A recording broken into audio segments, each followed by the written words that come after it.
மீன் வாணா 100 ரூபாய் தானே கூற டேஸ்டா இருக்கு நான் ஜிலேபி மீன் கம்மியா தாண்டி கொடுக்குறாங்க. போடுப்பா ஒரு 100 ரூபாய்க்கு. வெள்ளை மீனை போடுறான் எக்ஸ்ட்ரா கூட போடுறான். நான் எக்ஸ்ட்ரா நல்லா போட்டுக்கிறாங்கடி. எப்பா கொஞ்சம் மேல பாரு. மேலையா ஆடி டக்குன்னு போயிடலாம். இது 2 மீன் எடுத்து போட்டுங்க.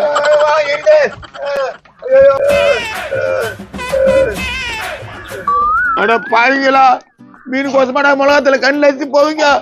ஐயோ கண்ணெல்லாம் ஏறிது. இன்னொரு கூறி தூக்கி முடியுங்களா தஜிர முடிச்சுங்க கை கால் வேலைங்க மாதுங்களுக்கு. எவ்வளோ மீன்? கூறு 100 ரூபாப்பா.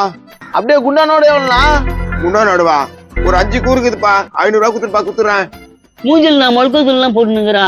புருஷன் பொண்டாட்டி 2 கம்யூனிட்டிக்கு வந்துப்பா மூஞ்சில மிளகாத்தூள் போட்டு 2 கூரை தூக்கி முடிச்சுங்கப்பா. ஐயோ நீ சும்மா விட்ட என்ன பண்ணுது கண்ணு கசிங்கத்துக்குள்ள தூக்கி முடிச்சுங்க. நாட்டுல எப்படிதான் நடக்குது போடுறா. ஆண்டா இதான் நினைச்ச மனசு கஷ்டமாகுது. முடியலப்பா கண்ணெல்லாம் ஏறிது. அந்த தஜிரம்பத்துக்கு எப்படி பண்ணிச்சுங்கப்பா. நீ கவலைப்படாதானா இருக்கிற மீன்லாம் அந்த குண்டால போட்டு நீ குண்ணா நான் வாங்கிக்கிறேன். நல்ல தம்பிப்பா நீ மொத்தமா வாங்கிக்கிற. கவர் இல்லையா குண்டாந்தாங்குத. ஓ உன் வீடு எங்க இருந்து சொல்லலாம் எத்தனை வந்து குண்டானே தந்துடுறேன். லாங்கலா இல்லப்பா இந்த 3வது விட கருப்பன்னு சொன்னா சொல்லுவாங்க.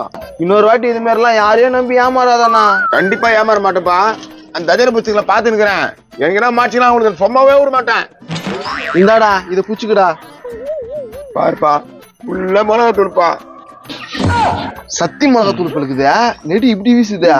என்னைக்காவது ஒரு நாளைக்கு அதுங்க மாட்டுங்க. அதுங்களை நான் ஒரு வழி பண்ணிருவேன். பாப்பா எங்க எங்க எங்க வந்து இங்க நோந்துச்சா அடியில இருக்கிறது எதுனா புதுங்கதான் என்ன தம்பியா இங்கயா. ஐயோ டேய் எங்கடா என் மீன் கூடி அடக்கானா. அவனாவது மிளகாத்தூள் தூக்கிட்டு போட்டான். இவன் கூடி அடத்திக்க முட்டாடுங்களே. ஐயோ எல்லாம் போச்சே. டேய் பாவிங்களா மீன் வியாபாரமே போச்சாடா. இதுக்கு மேல நான் எங்க இருந்து திருந்திருத்தேன். என் வேலையை காமிக்கிறா.